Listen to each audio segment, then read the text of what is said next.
La grande villa che un benefattore ha concesso nell'aprile dello scorso anno alle 12 consorelle fuggite dal monastero di clausura di Vittorio Veneto è un giardino incantato dove si respira benessere e felicità. Felicità che oggi è anche libertà. La notifica dalla dispensa dai voti da parte del Dicastero della Vita Consacrata di Roma, arrivata proprio nel giorno dei Santi Giacomo e Protasio, rende di fatto queste donne libere cittadine sottratte alla giurisdizione ecclesiastica.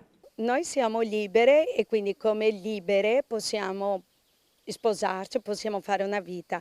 Invece la nostra scelta è sempre quella di seguire Gesù e di continuare a dare la nostra vita e il nostro contributo per i fratelli e le sorelle bisognosi. Grazie alla fondazione di un'associazione di terzo settore che si chiama 100 volte Melius, nella villa si producono e si vendono succo di aloe in purezza, miele ed oli essenziali. La madre ha aperto anche profili social e ha un grande seguito, ma non dimentica il male subito e le cause penali proseguono. La causa penale è in andamento, quindi sì, c'è, ci sono, è più di una e speriamo che vada avanti. Ha fiducia nella giustizia. Beh, veramente ho fiducia in Gesù Cristo. Poi la giustizia è tutto nelle sue mani, farà lui quello che vuole.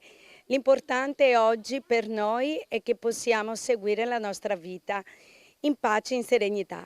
Quello è quello che vale.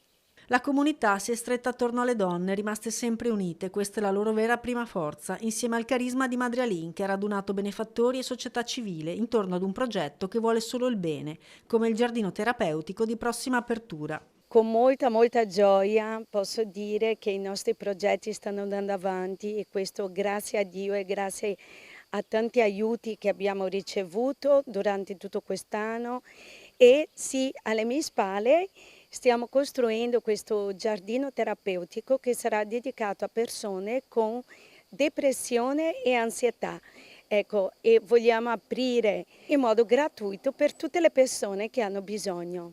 Le suore si sono riprese anche i due cani, Benny e Sole, che erano rimasti a San Giacomo e oggi, come dicono loro, nulla cambia, ma almeno respirano. Vi siete liberate. Eh sì, penso proprio che finalmente è arrivato il momento tanto desiderato e quindi non si può che ringraziare Dio di tutto questo.